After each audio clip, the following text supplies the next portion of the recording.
Hi, my name is Hünkar Tunç, and in this talk, I will present to you three clocks, a new data structure for computing causal orderings in concurrent executions. This is a joint work with Umang Mathur from National University of Singapore, Andreas Pavlogiannis and myself from Aarhus University, and Mahesh Viswanathan from University of Illinois at Urbana-Champaign. It is well known that concurrency is a ubiquitous computing paradigm utilized in software systems. However, writing concurrent programs and reasoning about them is a major challenge, which calls for a need for more efficient algorithms and data structures. Dynamic analysis is a popular approach in this challenge. There are widely adopted dynamic analysis tools like Thread Sanitizer and Helgrind. Dynamic analysis techniques work by first observing an execution and then performing an analysis on the observed execution instead of analyzing a whole program. The first step in the analysis of an execution is to establish a causal ordering between the events of the execution, where causality is represented as a partial order. For example, happens before is a widely used partial order in this domain. Intuitively, happens before orders the synchronization events in a trace. For instance, in this execution, there is a synchronization between the event 3 and 5. Hence, there is an happens before edge between them. And according to happens before partial order, there is no ordering between the events 2 and 4. Hence, they are said to be concurrent. While the events 2 and 6 are ordered by happens before, and thus they are causally related. Such information can be utilized in, for instance, checking for data races. If there is no causal ordering between two memory accesses to the same memory location from different threads, then from this, we may be able to infer that there's a data race in our program. The main concern of our work is how can we compute partial orders more efficiently? And with this goal in mind, we introduced the 3-clock data structure. In our paper, we show that 3 clocks can be used to compute two happens before partial order efficiently. And in fact, we established that 3 clocks are the optimal data structure for computing happens before. Moreover, we showed that 3 clocks are a versatile data structure, meaning that they can be used to compute other partial orders as well. Specifically, in our paper, we consider two other partial orders, schedulable happens before and the Mathur partial order. The standard approach for computing these partial orders is by utilizing a data structure called vector clocks. We show that compared to vector clocks, using 3 clocks can lead to significant speedups. So to give a bit of background, partial orders can be efficiently represented by vector timestamps. Vector timestamps are defined as a function from threads to natural numbers. In a dynamic analysis setting, we typically have one vector timestamp associated with each thread, and the timestamp of a thread captures the knowledge set of the thread. So here, VTT prime gives the last event number of thread T prime that T knows about. And T knows about all the preceding events of T prime as well. For example, here we see the vector timestamp of the thread 2. The first entry in this vector timestamp tells us that thread 2 knows of first 27 events of T1. And the second entry keeps the timestamp of thread 2 itself, and it tells us that thread 2 has performed 3 events.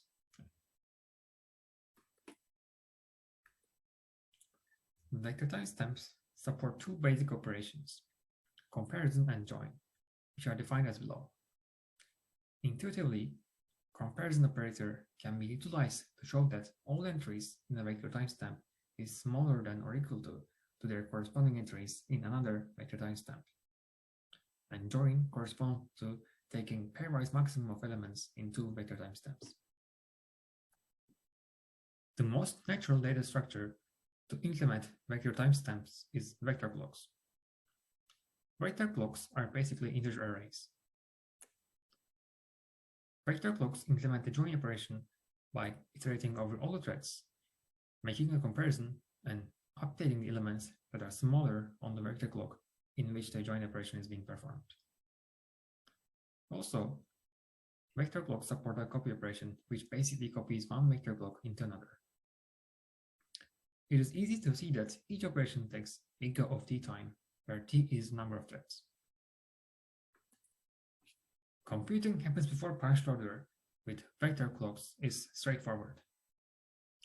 We keep a vector clock ct per thread t and also a vector clock cl per log l in the program. So if we are parsing a given execution trace in a streaming fashion, whenever we see a log required event, we join cl into ct. And whenever we see a release event, we just copy c2 into cl. So as we said before, every vector clock operation takes big O of t time. And if we have n operations, then the overall complexity is big O of n times t. This can become a bottleneck, especially if we have a lot of threads in our program. So the question that we ask in this paper is if you can do better. Here, we have an example which contains 6 threads. And at event 3, thread 1 synchronizes with thread 2, and thread 1 joins its vector clock with the vector clock of thread 2. If you look more closely, we observe that the join operation only updates the red value 6, but it has to access the full vector clock of thread 2, and thus this operation takes linear time in the number of threads. But is it always necessary to access the full vector clock in every join operation? In other words, can we handle join operations in sublinear time? Meaning that, can we keep looking at certain entries in the vector? Inspired from this question, we introduce the 3 clock data structure. 3 clocks is a new data structure that serves as a drop-in replacement of vector clocks. 3 clocks maintain a hierarchical structure as opposed to the flat structure of vector clocks. Nodes store local times of a thread plus some metadata, and the tree structure records how information has been flowed transitively. I will explain more about this in the coming slides. So here, we have vector clock shown on the left, and one 3 clock representation of this vector clock is shown on the right. The blue components encode the local times of threads, and the red components are the metadata. The crucial point to observe here is that vector clocks already store the local time information. And on top of this, we store slightly more additional data. And this is enough to support join and copy operations in sublinear time. If you look more closely at the 3 clock data structure, here we are given a 3 clock that contains 6 threads. In this 3 clock, the root of the tree is thread 2, which tells us that the 3 clock belongs to thread 2. Thread 2 has a child node thread 5, which has 14 as its second component. This means that thread 2 knows of time 14 of thread 5. We can observe that thread 5 is a child of thread 3, which is an immediate child of thread 2. This tells us that thread 2 has learned about thread 5 transitively through thread 3.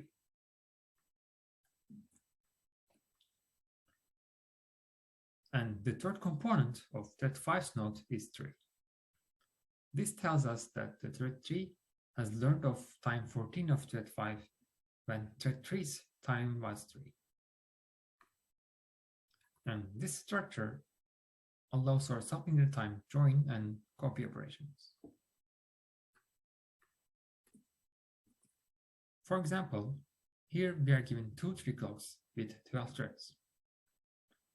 The numbers on the nodes are not very important for the purpose of this example. But if we join the tree clock given on the left into the tree clock on the right, then we obtain a tree clock displayed below. Orange areas here represent the nodes that were updated after the join operation, and the blue areas represent the nodes that were accessed by tree clocks during the join operation. Tree clocks are able to perform join operation without accessing the whole tree. Hence, they operate in sub-linear time. So perhaps the wait rate, if you were to perform the join operation with vector clocks, you would have needed to access the whole vector, and hence this operation would have taken linear time in number of threads. And with the same coloring principles, our vector clock would look something like this, as shown below. So we have mentioned before that tree clocks are a drop-in replacement of vector clocks, and this slide emphasizes this fact. Both vector clocks and tree clocks implement the vector timestamp interface. So if we consider the happens before partial order, our pseudocode for implementing happens before with three vector clocks is displayed above. Similarly, for tree clocks, we will obtain the pseudocode below.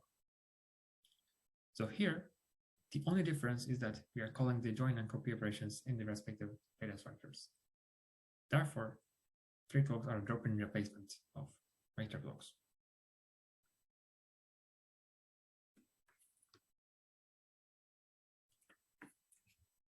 As we discussed before, happens before is a widely used partial order, and therefore, the question of what is the optimal data structure for computing happens before is an important question. In our paper, we show that tree clocks are asymptotically optimal for happens before, meaning that no other data structure can offer asymptotically better performance. More precisely, tree clocks perform at most 3 times more work than necessary.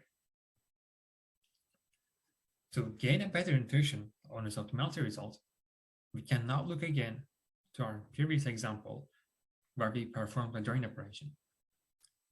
The orange areas represent the necessary work that must be done, because those are the nodes that have been updated. So clearly, any data structure has to access at least these nodes. We will call the sum of all nodes in the orange areas for processing a given trace the vector time work, or VT work. And we will call the total number of entries accessed by tree clocks for processing a given trace the tree clock work, or TC work. So pictorially, this represents the sum of all nodes in the blue areas. And in the case of vector clocks, vector clock work, or VC work, represents the total number of vector clock entries accessed for processing a given trace. We established our optimality result by utilizing the notions of VT work, TC work, and VC work defined in the previous slide. In the case of vector clocks, VC work is bounded by T times VT work, where T is the number of threads. This means that VC work can be 3 times worse. In the case of tree clocks, TC work is bounded by 3 times VT work. This tells us that the blue areas can most be 3 times larger than the orange areas. And this statement is not true for individual join operations, but it holds for a given trace. So when we are given a trace, we perform a series of join and copy operations, and the sum of nodes in the blue areas in all joins and copies can be at most 3 times larger than the sum of nodes in the orange areas. And this bound is independent of the number of threads or other parameters of the system. And since we only have a constant factor, tree clocks are asymptotically vector time optimal. Later, we will see a figure that will compare VC work with TC work in our benchmarks. And in there, you will see that vector clocks indeed perform a lot of unnecessary work. As we discussed in the beginning, apart from happens before, we also use tree clocks to compute other partial orders. One of the partial orders that we considered is schedulable happens before, or SHB. SHB is similar to happens before, and in fact it refines happens before by adding additional orderings. This partial order is used for sound data race detection. The other partial order that we considered is the Mathur partial order, and this partial order is used in dynamic partial order reduction in model taking of concurrent programs. We performed an experimental evaluation and compared tree clocks with vector clocks. We generated 153 benchmark traces based on standard Java and OpenMP benchmark suites. We implemented happens before, schedulable happens before, and the Mathur partial orders with both tree clocks and vector clocks. And first, we compared only the time taken for computing respective partial orders in a given trace. Second, in all three partial orders, we implemented a race detection analysis with both vector clocks and tree clocks, and then made a comparison. Our experiments show a significant speedup for computing the happens before, as well as other partial orders, just by replacing vector clocks with tree clocks. Here, we have a figure that experimentally shows the source of speedup of tree clocks on the happens before partial order. On the y-axis, we have tree clock work over VT work, and on the x-axis, we have vector clock work over VT work. Intuitively, the larger these ratios are, the more unnecessary work is being done. If you remember our theorem about the optimality of tree clocks for happens before, we can see that for tree clocks, this ratio is indeed bounded by 3. And interestingly, there are a number of benchmarks which push the tree clock work to its theoretical limit. At the same time, the results indicate that vector clocks perform a lot of unnecessary work compared to tree clocks. The ratio of vector clock work over VT work can go beyond 100. So indeed, tree clock accesses are slow because we are performing random accesses on an array. However, tree clocks access sufficiently fewer nodes than vector clocks to yield out overall speedup, despite the higher amortized time per node access for tree clocks. In conclusion, in this work, we introduced tree clocks data structure, which is a drop-in replacement of traditional vector clock data structure. Tree clocks are able to support join and copy operations in sublinear time. And tree clocks are the optimal data structure for computing happens before partial order. And our experimental results confirm the potential of tree clocks. And with this, I would like to conclude. Thank you.